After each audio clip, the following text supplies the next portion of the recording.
Look at that bitch got all that ass for. Man, pull that hoe over. That bitch got to get a ticket. Pull over, that ass too fat. Pull over, that ass too fat. Whoop. Look at that bitch got all that ass for. Whoop. Look at that bitch got all that ass for. Man, pull that hoe over. That bitch got to get a ticket. Pull over, that ass too fat. Pull over, that ass too fat. Pull over, that ass too fat. Pull over, that ass too fat. Pull over, that ass too fat. Pull over, that ass too fat. Pull over, that ass too fat. Pull over, that ass too fat. Jump in the truck, thighs like Hello, everybody. booty in the butt. Just gon' make that song Do with a y'all titty and a thong. remember Trina? Trina?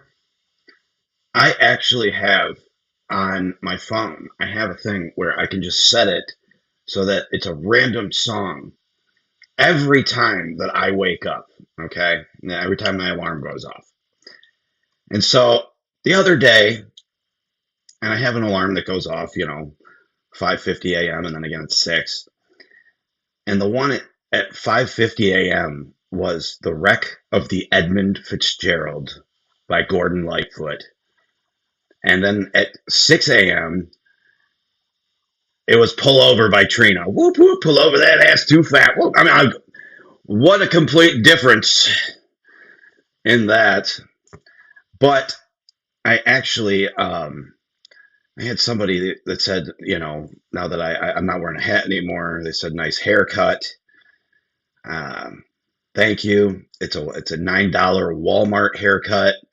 I went in and I said, make me look like Ellen DeGeneres. And she said, okay. She said, I'm a beautician, not a magician. All right, come on now. But she says this, right? Cuts my hair. I think it was mission accomplished, George Bush style. But I digress. There is a lot of funny stuff that has happened since last week. A lot of crazy things that have happened and a lot of sad things that have happened. And it's always important to differentiate between. But this one here, the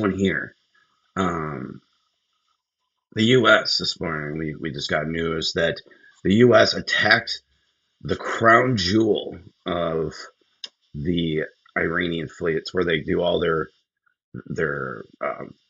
check this one out. This is where they do all Iran's Karg Island, where 95% of the country's entire oil exports are loaded before heading to the global market. The tiny 21 square kilometer island holds massive outsized strategic importance, and because of this, Axios, Bloomberg, and other outlets are now reporting that their sources inside the White House are saying that they're seriously discussing and considering a special forces military operation to capture Iran's Karg Island. We seem to be on a path toward deploying American troops on the ground in Iran to accomplish any of the potential objectives here. Karg Island is one of the least known but most strategically important pieces of territory in the entire Middle East. The entire Islamic Republic of Iran's economy, the IRGC military spending, the nuclear and missile programs, and the government salaries are all funded by this single piece of infrastructure. Talk about a strategic vulnerability. To put this location into perspective, the island is only about half the size of Disney World in Florida. It's the strategic linchpin that controls the whole country's economy. It's so strategically important that it was in the 1989 Sega Genesis game F-15 Strike Eagle 2, and its map is in Battlefield 3. American gamers have been fantasizing about attacking Karg Island for literally 37 years now. But they claim this technically wouldn't be boots on the ground, it would be a... Okay, so I'm going to time out there. So I do Flight Simulator, and I had that game, Ace Combat. I can't tell you how many fucking times I bombed that island. It was so awesome. There's one where you can do it with missiles, with a regular like F-15 or an F-22 Hornet, and there's one where you can do it in just like a straight bomber, and I was just lighting up that fucking island. It was fun. It's called Ace Combat, if you want to check it out. I love planes. Absolutely love planes. But check this out. We're going to continue here. Listen to this guy. This guy has some good loophole insight. would be more like elite ninja slippers or something. So today we're going to examine why Iran's Karg Island matters so much, how heavily it's defended, and what a special forces mission inside of Iran would look. To Karg Island is only about 130 miles away. That's well within Black Hawk helicopter range. Kuwait is a launching pad for this helicopter assault mission. Apache helicopters with 30mm cannons, Black Hawks, and Chinooks carrying commandos embark from here, and it takes them just under an hour to reach Karg Island. Planners favor this low-altitude helicopter assault with support from U.S. Ranger Infantry Regiment. This allows soldiers to land precisely near key objectives. Special Forces conduct high-altitude, low-opening halo jumps from 30,000 feet in the sky in order to have standoff from the short-range air defense systems. They land near the island and sabotage air defense on the ground to pave the way. The Delta Force squadron responsible for capturing Maduro was reportedly moved into nearby Kuwait in February 2026. Their first priority in securing and seizing the island is securing the oil terminal to prevent its destruction. Each step of that plan is a possible point of failure and challenge if something were to go wrong. Mohammed Soliman, a senior fellow at the Middle East Institute, said this about Karg Island, quote, "Take it out, and this means cutting off the military budget in addition to pulling the plug on the basic services that keep Iranian society functioning." End quote. Karg Island security is reportedly handled by the Islamic Revolutionary Guard Corps, so defeating any kind of American air assault mission here would be their responsibility. Access is extremely restricted here, and satellite imagery suggests the site is heavily fortified. Reports indicate that old assessments claim about 250 IRGC soldiers are here, plus another 250 air defense personnel stationed, and up to another 500 additional military personnel stationed behind steel perimeter fences and guard towers. There's only a population of about 8,000 people that live on the island. Most of them work there, according to this 2016 Iranian census report that I dug up. So the Financial Times analysis outlines the stakes clearly, I think. They say military action to destroy or take control of the island's infrastructure would be hugely damaging to Iran, but risks deepening the war, triggering a further shock to energy markets, and weakening any future Iranian government. End quote. It's like my old platoon leader used to always say, no risks and don't take any risks. Take a look at this CIA declassified assessment of Karg Island's defense from the 1980s. It reveals a lot. Case officers stated surveillance spotted 6 Hawk anti-air batteries on the island, 8 twin 35mm cannons, and another 8 light aircraft positions. Who knows what they have there today, but Jane's reported Iran has deployed their top air defense here. Separated from reinforcements, the island is difficult to defend and it's already isolated. Precision strikes would be needed to take out any of those air defense systems so as not. And like I said, American children have been training on this, on Ace Combat. They've been playing this video game for years, bombing the fuck out of this island. And some lucky guys get to actually go do it, you know? And hopefully they made it back very safely. Now, but this is awesome. Like, this is great. See, his breakdown and his analysis is very good, but continue watching. Not to blow up the entire island. With Iran's air defense degraded, its navy largely destroyed, and its air force knocked out, and its ballistic missile launchers pummeled, American war planners believe that they have an opening at this. So, they did that this morning. I think they made that before they did that this morning, but crazy analysis there of that. So we've gone into Iran, and there's a lot of voices. There's a schism, so to say, right now in the Republican Party. You got the neocons. I guess you could call me one of those now.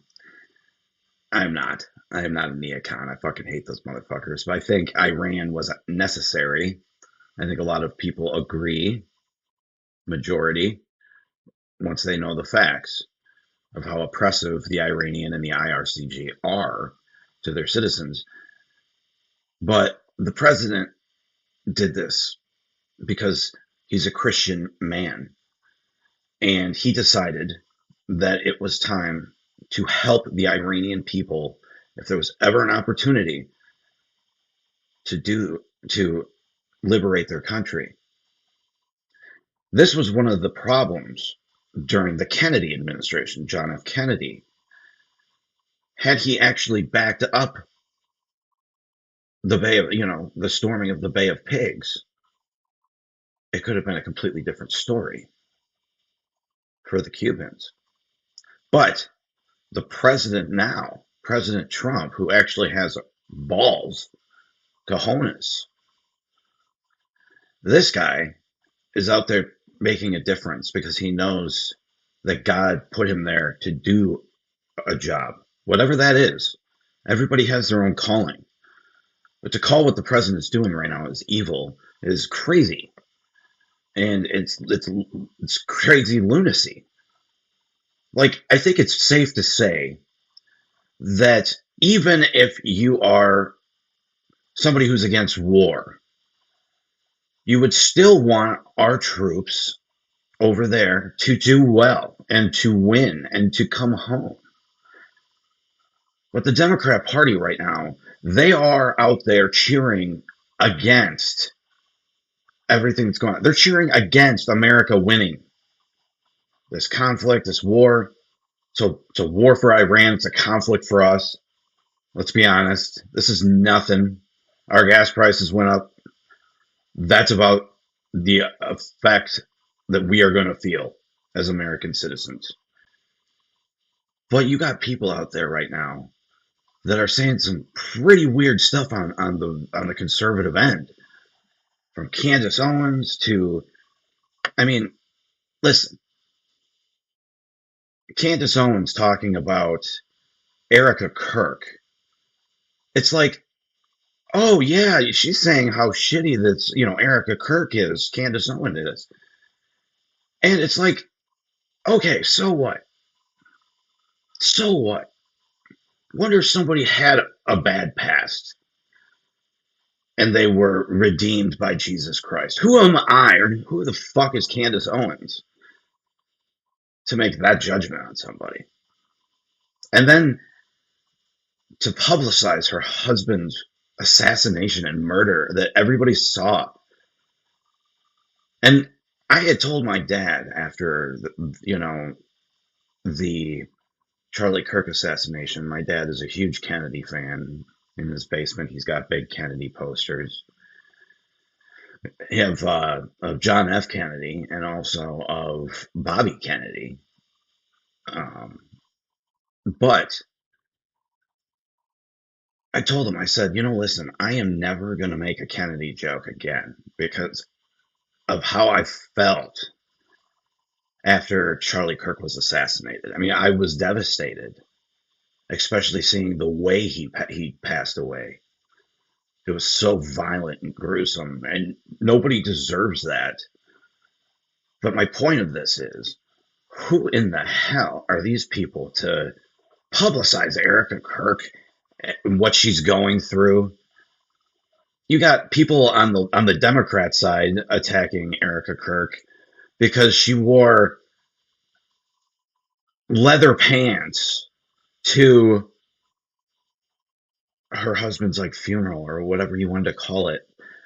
But how cool of a situation was it where Charlie passed away and people loved him so much that they could pack a football stadium in remembrance of him in a funeral-like setting. It was like a rock show, but it was in honor of Charlie. So to make fun of her for wearing leather pants to something like that is just a moot point. It doesn't fucking mean anything. And people love to analyze and do all that. Sometimes common sense is just what it is. But I digress. You got Tucker Carlson out there saying that the president of the United States, Donald John Trump, okay, the guy who stood up to everybody along this way, along this path, says now Bibi Netanyahu is actually the one in charge. That's what Tucker is saying. So check this one out here. Like I said, Tucker's he's gone click crazy. I think he was in an impossible spot. I think it's very obvious now that the U.S. president, under our current system, which I pray changes soon, doesn't have the latitude that people thought he had. Like, presidents can't just make whatever decision they want in the interest of their country. There are other forces hemming them in. We don't have sovereignty in a real way. Clearly, we don't. If we're following a country of 9 million people into a war that could displace us as the dominant superpower, we don't have sovereignty. I mean, by definition. And I think every president has felt that since John F. Kennedy was murdered. And clearly they all have. And they've acted within it, with wisdom or not, but they're still acting within boundaries that they didn't set, that no American did. And it's just time to change that system, not because you hate Israel or you're anti-Semitic. I mean, I'm not anti-Semitic. I don't hate Israel at all. I'm never going to. But that's not the way a sovereign country behaves or should have to behave. And Americans have earned the right to live under a government that makes decisions on their behalf for their benefit. I mean, it's that simple. So Tucker there is claiming that Donald Trump is not the one calling the shots.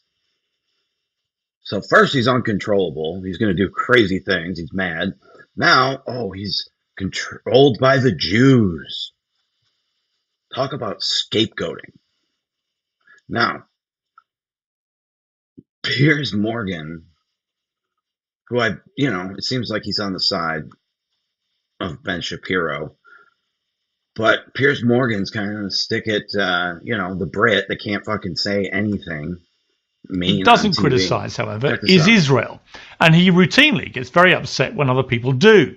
It's such a blind spot for Ben that through the red mist of his rage, he sees an alternate reality where anybody who disagrees with him is a demonic, America-hating terror apologist who can only possibly be doing it for ratings. And it was brought to my attention that he was very upset about a debate last week featuring Dave Smith. So last night on Piers Morgan, which is the Jerry Springer of political television, where people gather to throw chairs at one another and determine paternity. Piers Morgan, who has sort of made a mockery of the entire industry by putting on screen whatever dregs are still willing to go on screen with Piers Morgan. He had on Dave Smith, who has, apparently his job is never to tell jokes, but to instead give poorly informed foreign policy takes. And also to hate America. Here we go. Well, first, Jerry Springer was a very good friend of mine, and he was a beloved national treasure who actually hosted one of the most successful shows in television history and became a media mogul worth hundreds of millions of dollars. So thank you for that comparison, Ben. Second, we proudly host lively debates on things that people care about, featuring guests that people care about, to cover both sides of complex news stories in an engaging way. Do the debates sometimes get a bit combative? Yes. Do audiences tend to enjoy a bit of theatrical rough and tumble? Of course they do. That's why the Daily Wire, Ben's company, has an entire political debate show which is literally called Bar Fight. That's why Ben's own show features hard-hitting segments including Ben Shapiro destroys celebrity ice reactions. Ben Shapiro destroys the Golden Globes. Ben Shapiro reacts to woke. So making a video saying that you don't agree with something, saying fights woke social. This is like the same type of bullshit they tried after January 6th, where it's like, oh my God, the president used the word fighting. He must mean go create an insurrection and destroy the Capitol. No. They're just saying fight. Why? Because conservatives want somebody who fights for them. For way too long, we had the Mitt Romneys, we had the Mitt Romneys, the Paul Ryans. That was the one I was looking for. Before that, it was Boehner. Boehner, it was just the most disgusting fucking thing I've ever seen. These people had zero backbone to what the Democrats wanted to do. Boehner and all these people just had such a shit vision and no fight for today's conservative party. And then Donald Trump comes along, and then we have somebody who is fighting for us, and they try to use everything that he says, like, oh, that's Hitlerian. Oh my God, he must be Hitler. That sounded like Hitler because, he's talking about having a sense of national pride.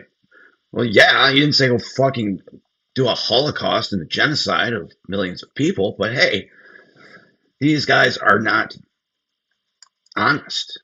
And I don't think this is honest commentary about Ben Shapiro. That's all I'll say. TikToks.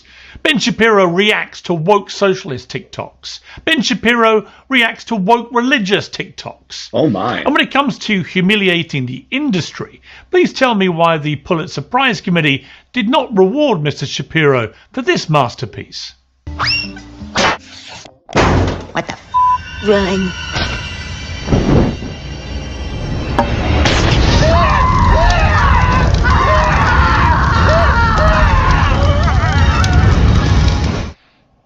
You could say that makes a mockery of the industry. Third, I want to examine the charge that I've committed a sin against journalism by hosting what Ben Shapiro describes as whatever dregs are still willing to appear on my show. Well, on the subject of Iran and US foreign policy specifically, recent guests have included Masih Alinejad, Lisa Daftari. Okay. Right there. They're showing John Bolton. Okay, John Bolton is a neocon. He's a war hawk. Then you legitimately have Alan Dershowitz. Alan Dershowitz was Jeffrey Epstein's lawyer. I mean, this is a fucking rough crowd of people. Mike Pence. I mean, what the fuck? The only one is the Bet David guy. He's good. He'll give some honest commentary. I'm going to move on from this because it's just crazy what's happening out there right now. The schism, like I said, in that party. But there's also a schism going on. And I think people on the Democrat side, but I think people, the general population, just want some sanity in there. And it's nice to see Bill Maher, who now comes around. And he's like, Bill Maher is one of those guys where he'll never go all in, but he'll dabble his foot in the water to see if it's nice, see if it works out for him. And I think with the Trump thing, Bill Maher actually got a lot more attention. So he's taken some things and he's decided, I'm not going to let the liberal lunacy destroy my show. We're still going to keep some common sense in it, and it was needed in this whole thing in general. This video here is absolutely hilarious. So Adam Schiff is on there, and he's super unhappy about one of Donald Trump's policies. Okay, this one here, hilarious. Check this out. From the administration. The president had the constitutional authority to direct the use of military force because he could reasonably determine that such use of force was in the national interest. That's too vague for you? Totally vague. Okay, because that's from Obama about Libya. Well, and that's the video. But they will trash anything that Donald Trump does. They're partisan hacks. And I'm not saying I'm not a partisan hack, because I hate the Democrats more than anybody. And it's true. My friends will fucking tell you. I'm the same person on here, off here. I go bowl and drink, and what do I talk about? How much I fucking hate Democrats. So I digress. But it's just funny to me that these guys have lost their minds because of Trump.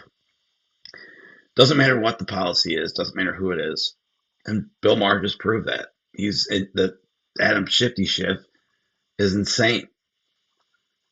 So this one here is what the Iranians are currently doing. Check this one out. 40 years ago, Iran realized something terrifying. It realized that it could never defeat America in a traditional war. So instead, it prepared for a totally different kind of war. To understand this strategy, we have to go back to the 1980s. At that time, Iran was fighting one of the longest and deadliest wars in modern Middle Eastern history, the Iran-Iraq War. For 8 brutal years, from 1980 to 1988, Iran and Iraq fought a conflict that killed hundreds of thousands of people and devastated both countries. During this war, Iran learned a painful painful lesson that modern warfare had changed. Countries with advanced technology, powerful air forces, and strong allies had a massive advantage. Iran realized that if it ever faced a superpower like the United States, fighting a traditional war with tanks, jets, and large armies would be extremely difficult. So Iranian military planners began thinking differently. Instead of preparing to defeat stronger enemies in a direct battle, they started designing a strategy that could make any war extremely costly for the opponent. This is known as asymmetric warfare. In simple terms, asymmetric warfare means fighting a stronger enemy by avoiding its strengths and attacking its weaknesses. Rather than competing with American aircraft carriers and stealth bombers, Iran focused on cheaper, flexible weapons and tactics that are harder to stop. One major part of this strategy is its investment in missiles and drones. Instead of spending enormous amounts of money on modern fighter jets, Iran developed a large arsenal of ballistic missiles and long-range drones capable of striking targets across the region. And in recent years, these drones have become one of Iran's most important strategic tools. These low-cost attack drones can travel long distances and overwhelm air defense systems when launched in large numbers. Recently, Iran used waves of these drones to target military bases and infrastructure across several Gulf countries, including the UAE, Qatar, Bahrain, Kuwait, and Saudi Arabia. The cost of engaging these drones far exceeded the cost of the drone itself,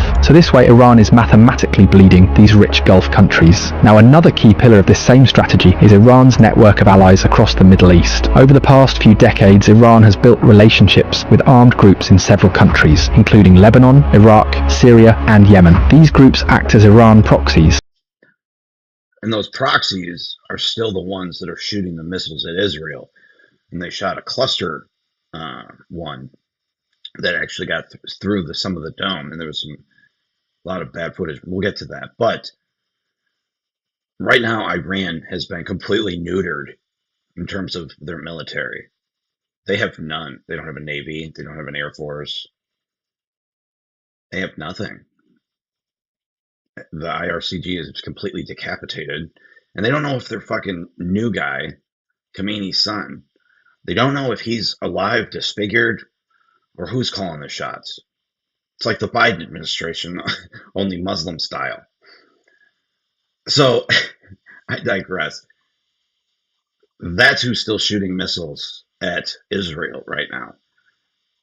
That's where a lot of them are coming from. That's why Lebanon is getting hit, some of the other ones. But continuing on, listen to this. Very good video. Very good. And gives it influence far beyond its own borders. And as a result of this strategy, in this ongoing Iran-Israel war, the pressure is appearing in many places at once. Instead of one battlefield, there are several. Similarly, geography also plays a crucial role in Iran's strategy. Iran sits next to one of the most important waterways in the world, the Strait of Hormuz. This narrow passage connects the Persian Gulf to the global ocean, and around 20% of the world's oil passes through it every day. Iran has recently blocked this strait, and energy markets are already beginning to witness the impact of blocking this choke point. Then Iran's naval strategy also reflects its asymmetric approach. Instead of building a navy similar to the United States, Iran relies on smaller, faster boats, equipped with missiles and torpedoes. In large numbers, these boats can move quickly and create difficult situations for larger ships operating in the confined waters of the Persian Gulf. Finally, Iran's military structure is designed to keep functioning, even under heavy pressure. The Islamic Revolutionary Guard Corps and its affiliated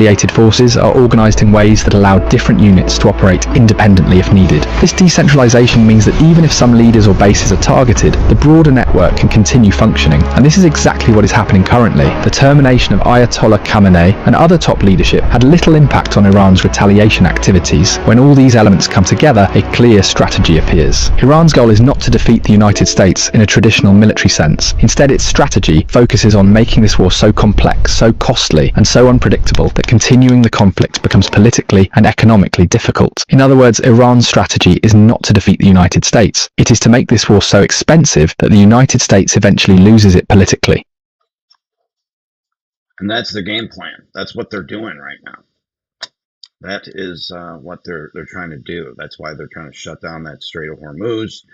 They're trying to just do all that. But that's their game plan. This is what the Democrats are doing right now. This is the Democrat strategy to what's happening. Tell you this, Shannon. There was no imminent threat to the United States. Matter of fact, there was not even an imminent threat to Israel. But how do we define that if this is a country and its proxies that are continually attacking us and our allies, have active assassination plots against President Trump? There was a guy convicted in federal court this week connected to that. I mean, where do you draw the line between something being imminent and not? There's been 47 years of this conflict with Iran. There been that pressure for much of the time. There was no imminent threat. I can tell you this, Shannon. There was no imminent threat to the United States. Matter of fact, there was not That's even. what these guys are saying. There's no imminent threat. There's no imminent threat. That's what they keep saying. I mean, this guy, is just insane on his own thing. Warner, criticized military action against Iran as a war of choice, arguing Congress lacked sufficient visibility. He's been against it the whole time. The whole time he's been against this war. He was also against nabbing Maduro, which was one of the greatest U.S. military operations of all time. I mean, how many presidents can you say brought back a prisoner alive? We take prisoners now. Let's go. But that piece of shit Maduro killed millions of Americans over the years with fentanyl that he was, getting in through different crazy things. And those guys were making mad money during the Biden administration because Democrats will fund anybody that will fund their campaign. And a lot of times the people that fund them are not the Christian groups, are not, the ones that want to help people. They're like the atheist ones, the freak ones. And I think, I'm just throwing this out there. I think RFK Jr., I think he needs to look into whatever's in this like hair dye, because I think that's making these people go crazy too. Just something to think about. That might be something. But this is a professor at the University of California. Get ready for this. Wants to put a Muslim ban. He wants to ban Muslims. We will tell him, this isn't your country to ban. This is the land of Allah, as every land is the land of Allah. And there are Muslims here that are going to be here. And if you don't like it, I would suggest he goes somewhere else. But I don't know where he's going to go. If he goes back to Europe, a lot of Muslims in Europe. I've been there recently. You go to Africa, you go to South America, you go to China, you go to Malaysia, you go to Japan, you go to the Antarctic. There's Muslims. So I would make a suggestion. If he wants to go somewhere where there is no Muslims, I suggest he goes to hell. And know that our Prophet sallallahu alaihi wasallam has given us the glad tidings that this religion of Islam will enter every household. Every household. The Prophet sallallahu alaihi wasallam in the Sahih Hadith, he told us, this ummah, the guarantee, this ummah. Ugh. Who the fuck hires these people? I mean, these people that chant death to America,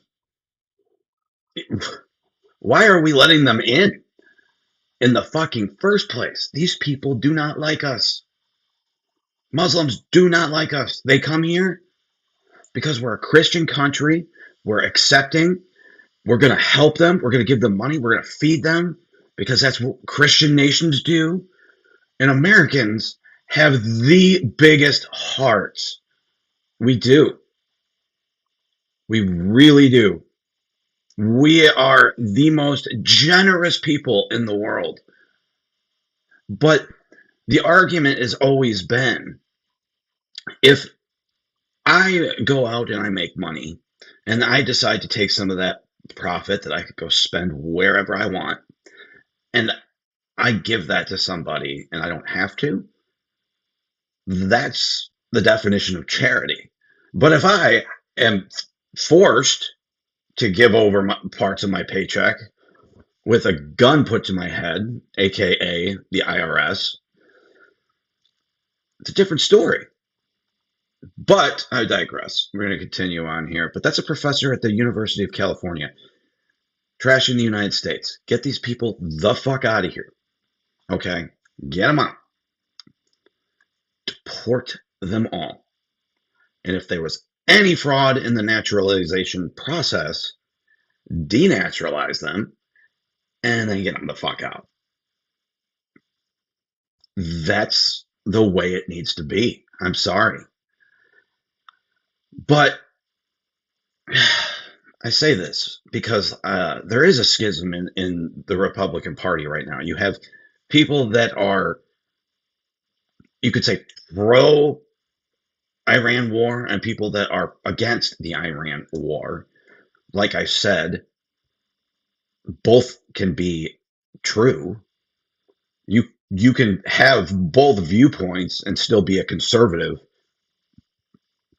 But the problem is you get these two fractions of people against each other, and then they get nothing done. Other than the big, beautiful bill, what's really been accomplished? They haven't passed the Save America Act, which would secure our elections and make sure that only U.S. citizens can vote. We know that the Chinese government was sending Chinese foreign exchange students during 2020 election fake IDs because they knew in certain key swing states that there was same day voting and all you needed to register to vote was an ID. And there's quite a few places like that. But there's two people, like I said, two conflicting sides, both can be true. Lindsey Graham, I want to say this first, I am pro this conflict in Iran. They need to be neutered, and I think we just keep doing this until somebody comes to the table and says, listen, let's just work together. Okay, fine. Wave the flag. It's not a surrender. It's not like what Tucker Carlson said, where they're going to rape their kids and their girls and their children. It's like, that's not what Donald Trump is talking about when he says unconditional surrender. The Muslims that blow themselves up cannot have a nuclear weapon. Period. Many presidents have said this. Barack Obama said that exact same thing and ended up making some shit fucking deal because his foreign policy of appeasement instead of force to get them to not do something. The president has a lot of levers at his disposal to be able to do these things. But I digress. Get Lindsey Graham the fuck away from the president. This is one of those pro-war people that you just need to not let go around the president. Allies step up, get our air bases out of Spain. They're not reliable. Move all those airplanes to a country that would let us use them when we're threatened by a regime like Iran. To our friends in Spain, man, you have lost your way. I don't want to do business with you anymore. I want our air bases out of Spain into a country that will let us use them. To our Arab friends, I've tried to help you construct a new Mideast. You need to up your game here. I can't go to South Carolina and say we're fighting and you won't publicly fight.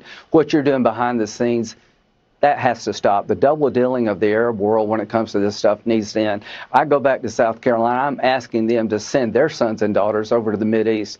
What I want you to do in the Mideast, to our friends in Saudi Arabia and other places, step forward and say, this is my fight too. I join America. I'm publicly involved in bringing this regime down. If you don't, you're making a great mistake and you're going to cut off the ability to have a better relationship with the United States. I say this as a friend. Up to our allies, step. Ooh. Says that as a friend. You might need some new friends. Get our. I mean, he is something. He has a reputation in Washington as one of the most aggressive interventionists. He just loved it. Somebody get him away from it. He just cheers it on. And we don't need somebody who's going to want Like, if you talk about somebody who probably wants a prolonged war, I mean, this guy loves it. He loves the interventionist. I digress. There was a video by Benjamin Netanyahu, Bibi Netanyahu, posted from his actual Twitter account, his government verified Twitter account. And Bibi Netanyahu, in this video, appears to have done this AI, because with AI, for whatever reason, and everybody kind of knows this, is that AI can't do the hands well. I have a filter on here. Look at this. See what I'm saying? It doesn't do hands well. So AI does not do hands well. So this video is posted by, now BB might have posted an AI video here. Might have. I say might have, okay? I say might have because, and this is, look at this. This is from his Twitter account, Benjamin Netanyahu, government account. Okay. Now watch this. אחיי ואחיותיי, אנחנו בימים היסטוריים, ימים שירשמו בתולדות ישראל. במבצע שאגת הארי, השאגה שלנו הולכת ומתגברת. אנחנו קודשים את משטר הטרור באיראן. אנחנו פוגעים וקודשים את עושה דברו, החיזבאללה בלבנון. בשילוב זרועות חסר תקדים בין ישראל וארצות הברית. So, if you didn't see it, if you're just listening in, it appears like he has 6 fingers. Okay. Here, we'll put it on again so you guys can see it again. And like I said, this is from his government account. So people are speculating because they thought this is AI, which it might be, that Bibi Netanyahu was killed in some of the strikes against Israel. And this is what they're saying. Is there any truth to it? Probably not. But if you're in hiding and you need to put out a message, they have amazing intelligence. I'm surprised they didn't think to just maybe cut this so that it was not show his hands. Fail, it's a fail, but things happen. But anyways, watch this again. I'm going to say this. Watch this. אזרחי ישראל, אחיי ואחיותיי, אנחנו בימים היסטוריים, ימים שירשמו בתולדות ישראל. במבצע שאגת הארי, השאגה שלנו הולכת ומתגברת. אנחנו קודשים את משטר הטרור באיראן. אנחנו פוגעים וקודשים את עושה דברו, החיזבאללה בלבנון. בשילוב זרועות חסר תקדים בין ישראל וארצות הברית. הולכת ומתגברת. So, I say this though because people in the one below show this. Oh yeah, here it is. People pointed it out. Let's see if I can zoom in on this. I can't. But you have, it looks like one here, but there isn't, right?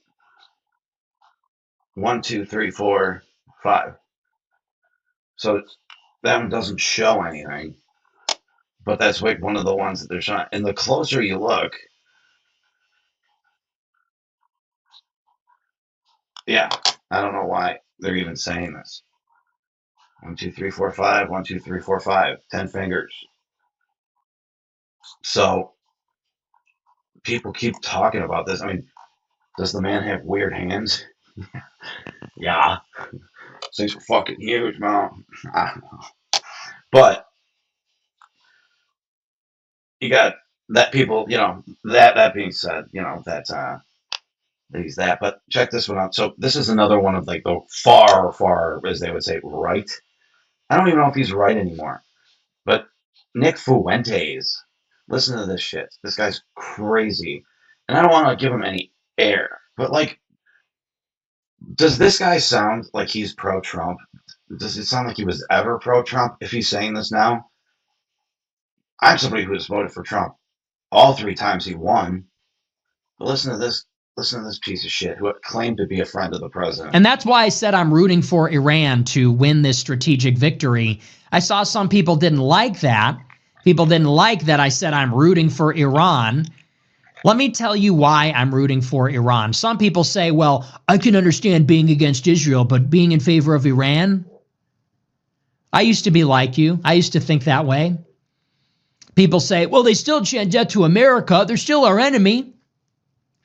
I used to think that too. I'll be precise and specific. Why do I want Iran to hang on here? It's not because I like their Islamic government. I don't care for it. It's not because I'm pro-Iranian. I'm not Persian. I have no affinity with this country at all. The reason why Iran must remain is because the real threat to America is from Israel. It's not crazy.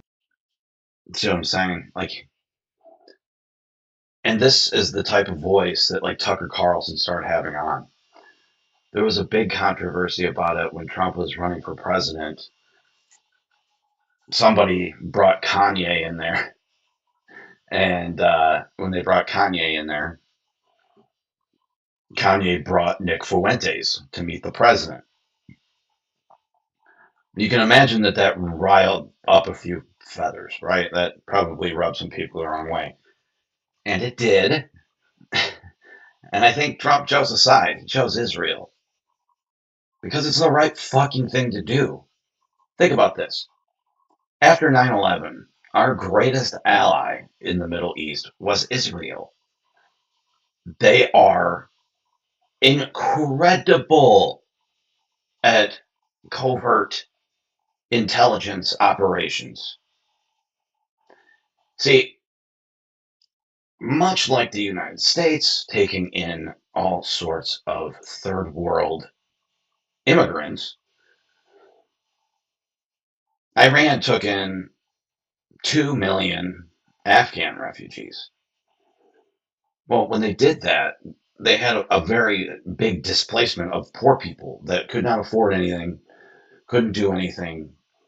So the Mossad agents moved in, and they would say to these people and to these migrants that have been there for a while, that are poor, they're hungry, they're like, hey, I'll give you $20 a day if you tell me what building that piece of shit Khamenei's in. Well, they probably say piece of shit. You tell me what building they're in. So yeah, they live right there.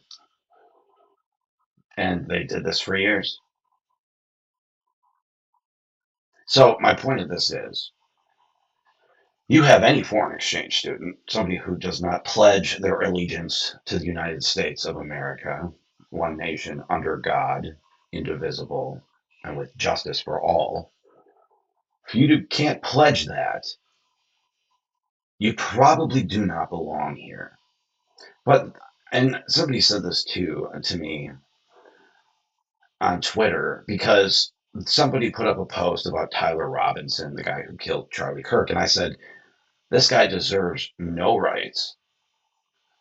I'm like, he should be given the death penalty. And people started coming with that, you don't sound like you're a constitutionalist. And, well, wait a minute. The Constitution's there to protect people from me too, pal. But I digress. We do have some important things to get to before this. I bring up all these things because I want to show people what type of shit people are saying. Look at this one here. This is what the kids in Iran are saying. This is what they've been raised. I have the message for U.S. and Israel. Your bases in the Middle East must be removed, and your stuff from the plan must be removed. You know it's real too because the camera quality. آمریکا پایگاه شما تو در خاورمیانه باید حذف شود. اسرائیل کشور شما. Yeah, he just hates everybody. It's a good way to raise a kid instead of on Christian values, instead of love and accepting and treating people by the content of their character, not by the color of their skin. I mean, that's the most Christian thing I can think of. But you got people saying that Bibi Netanyahu is gone, that he's dead, that he was taken out in those things because of that video. This guy is the only Right now, president. And I don't think this is very in legitimate. one of the locations that was attacked, you can see just behind me, Prime Minister Benjamin Netanyahu, who has visited this place. This is one of the locations where a deadly attack took place. 9 people were killed, and there were, in fact, more than 25 who were injured out here. You can see Netanyahu, in fact, visiting this particular location out here.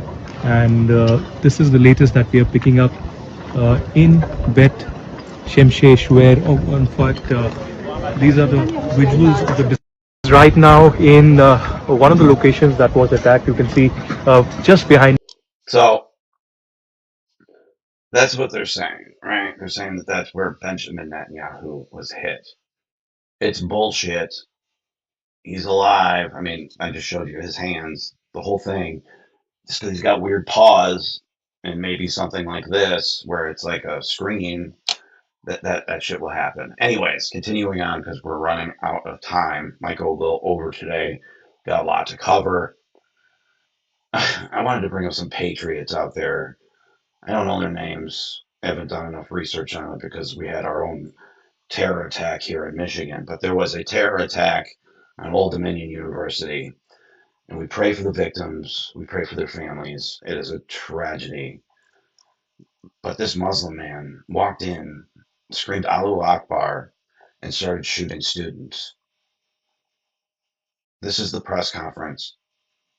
And in terms of like crazy press conferences, this is one's pretty crazy because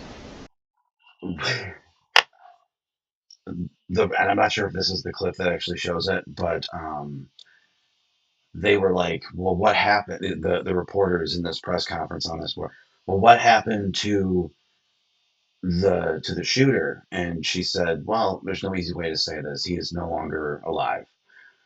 And they said, well, did, the 2 students that jumped him when he started shooting, did they get the gun and did they turn it and did they shoot it at him? And she said, he did not die from a gunshot wound. That means 2 patriots heard Allahu Akbar, ran at it, and then beat the fuck out of him, beat him to death. Now, the good Lord trains our hands for battle because if they didn't do that, how many more others would you have gotten? But this is the We are aiding in this investigation throughout the entire time. We will continue to work alongside of our partners and those in the community to find answers. The FBI continues to ask for the public's help in providing any information that could lead us in resolving this investigation, and we remind the public that any detail, no matter how small, could be useful. A collection of those small details may help paint a complete picture. We ask that the public submit their tips to www.fbi.gov/ODU shooting. Do you have any questions for me or for my partners here? Yes?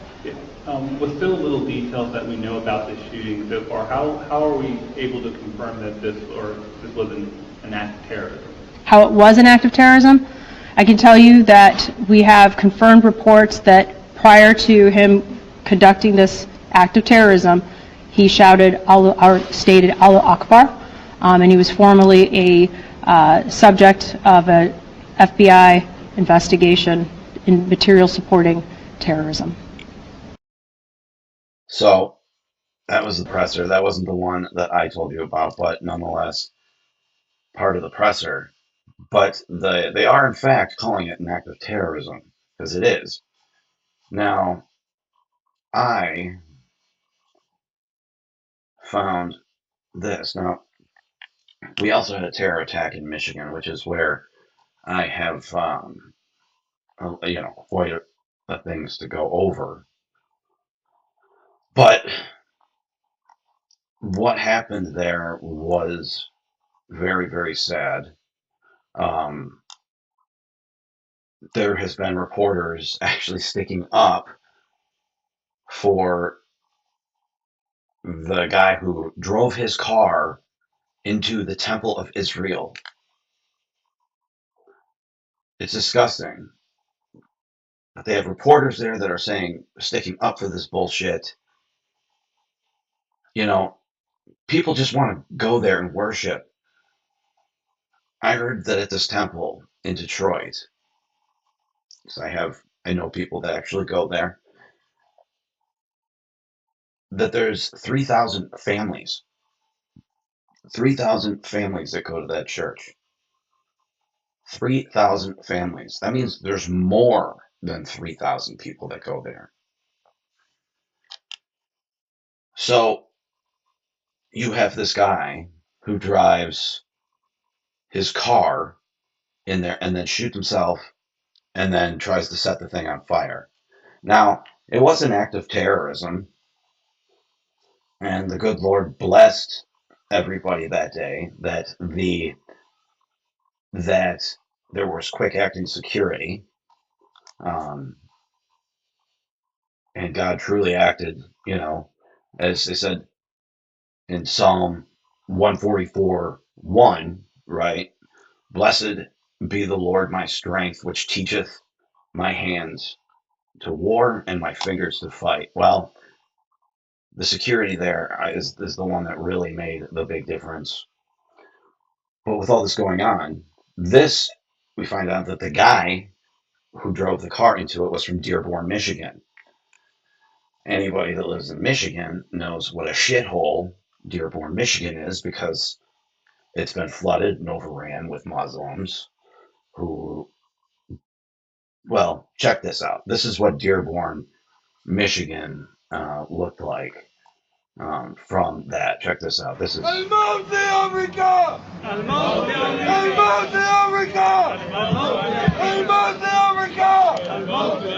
Not a great look. The mayor condemned it. The White House condemned it. But what about Congresswoman Rashida Tlaib? She reps Dearborn. So she reps the terrorists. She has been on the wrong side of every argument. She didn't want Israel doing what they were doing in Gaza, despite Gaza constantly working with Iran and other terror cells. But listen to this. Is she okay with her constituents chanting death to America? Fox Business correspondent Hillary Vaughn asked her. Watch. Congresswoman Tlaib. Fox News. I don't talk to Fox News. At a rally in your district, people were chanting death to America. Do you condemn? I do not talk to Fox News. But do you condemn chants of death to America? I don't talk to people that use racist tropes. She doesn't talk to people that use racist tropes. Okay, Rashida. So we have enemies within our gates, not even outside the gates, which is normally when they love the warrior spirit. They love the warrior. But this was taken Friday of Israel from when they targeted them with the cluster warheads. But look at this. This is what they were dealing with. There's no, it's just a video, but look at that. The whole thing just burning. Craziness. Absolutely crazy. Here's another one. Just straight up sent a missile into like a residential neighborhood. But I digress. Tucker had said something about that being, but look at this. This was the attack on the synagogue, and when he drove at the car. Temple Israel, and they say a major scene was reported there. If you're familiar with the area, this is located on Walnut Lake Road. So a live look there thanks to our Fox 2 Detroit helicopter, as we see that there is some smoke there from a building, and that seems to be where the helicopter is concentrating this live look. It's a little hard to tell, but we do see that emergency responders are surrounding this building. According to Fox 2 Detroit, there is a threat underway at Temple Israel there in Michigan. So, at Temple Israel, and they say. So, they, this is going on, and it's sad. But look at this, and I'm actually super proud of this. But look at this. Look at this law enforcement that showed up for this. Cops for days. Everybody in every district, anytime, anywhere. Don't know what it is. We know it's an act of terrorism, but we're coming. Everybody for days came. And it's so good to see everybody backing, the Jewish community, trying to keep our friends in Israel and our friends here at home that share the biblical historical background. We got to protect them too, because as Christians we do share the Old Testament with them. But this was the coverage, and I think this is the video I was talking about. This is where the woman was trying to stick up for it. Maybe no, this is just what have you got? Yeah, John, well, you can see in the live pictures that there is just a massive police presence there around Temple, Israel. Dozens of police cars are present from all types of agencies and departments there in the area. The aerial pictures of that Temple synagogue show smoke coming out of the building. And police sources have told our local affiliate, WJBK, that they believe a car or a truck slammed into Temple synagogue. And then at that point, that is when the gunshots started. So Michigan State Police is calling this an active shooting incident. State troopers, they say, are increasing patrols at other places of worship in the area. As for Temple Israel, it's home to a K-12 school, but according to the Temple's website, school was not in session today, and no activities or events were on the calendar until 1:30 p.m. this afternoon. Temple Israel's website says. So they had the whole town locked down for many hours, trying to, make sure. But anyways, but the guy that did this was from Dearborn, Michigan, a naturalized citizen. Let's check his paperwork. Get him the fuck out of here. Send him to an El Salvadorian prison. Let's go. Get him the fuck out of here. But this is what I want you to think about today. This is the insanity of what's going on. You have all of these attacks happening at home amongst our Jewish family members, friends, family. There are attacks on these people, and we need to protect them because it's just the right thing to do. But people in Britain, the Jewish people in Britain, they're not necessarily protected. But that's more of a reason to not do what Britain did. We need to make sure that we get the terrorists out of here. Otherwise, they're going to come back for us. Trust me, they will. And while we're trying to get these criminal terrorists out of our country, this is what the Democrats are doing to stop everybody from getting the illegal terrorists out of our country. They're taking our kids out on anti-ICE protests, so they're not in school learning or anything like that. They're out with their teachers protesting a one issue. It's not like the kids have a choice. They can't be like, hey, I'm an ICE supporter. But that's what it is. These kids should be in school learning math. Half of these kids probably can't even read the fucking signs that they're holding. I mean, what are we doing here? But this is going on, and you got, trannies that are talking about losing rights. Like, what rights are you losing? If anything, we're trying to make sure that anybody who might come out of the closet or something, later on in life, whatever the fuck, I don't know. But if they come out in Iran, that they're not going to be fucking destroyed.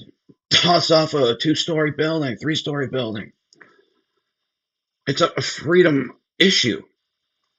Iran prior to 1980 was just like America.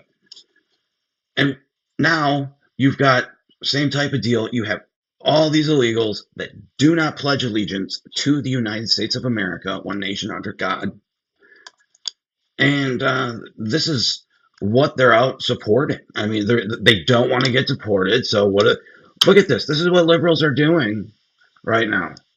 Step a little further. Oh yeah, that's going to stop ICE from The face of crazy. definitely the face of crazy. Liberals. Crazy in love with democracy. You dropped your phone, ma'am. That's okay. Democracy. I'll find it later. Pick it up. Bend over in front of me. Why should I? Bend over. I'll show you. They're nuts. I mean, it is craziness. These people do not love God, so they do not love themselves, and they do not love life. So they're miserable fucking people that are materialistic, and then when things do not materialize, they just go insane. And that's why it's so important to have a good relationship with God. It's nice to take a minute, but liberal people are out there doing with this, and this is what ICE has to deal with. This is the shit that ICE has to deal with while they're trying to take the terrorists off the streets.